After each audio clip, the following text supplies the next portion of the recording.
नमस्कार बंधुगण, आपण समस्त को ओडिया ज्ञान यूट्यूब चैनल रे बहुत बहुत स्वागत। बंधुगण, आजिकाली मॉडर्न जुग रे आम पारंपरिक जिनिसर मूल्य बहुत कम अटे एवं किछि लोक एहाकु पसंद मध्य करंती नाही। आग काल समय रे जितेबेले गरम दिन आसी थाए सेतेबेले लोक माने पानी पीबा पाई माटीर सब पात्र उपरे निर्भर करुथिले, एही जेपरि माठिया सुरै इत्यादि।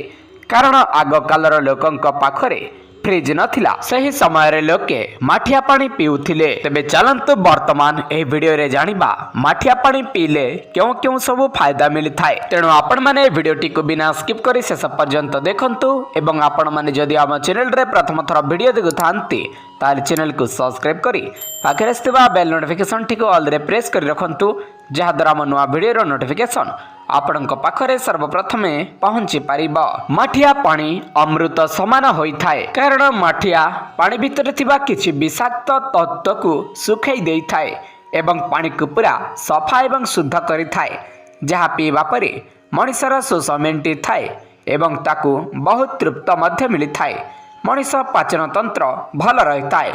किंतु आजिका समय रे एही आधुनिक जुगरे माठिया देखिबा मध्य स्वप्न हो गलानी। आजिकाली लोके फ्रिज पानी पियंती। फ्रिज भितरे एते तापमात्रा थाए जे किछि मिनिट भितरे पानी ठंडा होइथाए, जहा द्वारा पानी रे थिबा पोषक तत्व नष्ट हो जाए एवं एही पानी आम स्वास्थ्य उपरे खराब प्रभाव पकाई थाए। जेतेबेले एही पानी आमे सेवन करिथाउ सेतेबेले आम शरीर रे बहुत प्रकार रोग उत्पन्न होइथाए। डॉक्टर मध्य रोगी को माठिया पानी पीबा पाई कहते, कारण रोगी लोक पाई फ्रिज पानी विष भली काम करिथाए। तेबे आपण माने समस्ते यह जानिथिबे जे माटी भितरे बहुत प्रकार गुण थाए एवं जेतेबेले आमे माठिया पानी सेवन करिथाउ सेतेबेले यह आम शरीरर तापमात्रा ठीक रखिबारे सहाय्य करिथाए।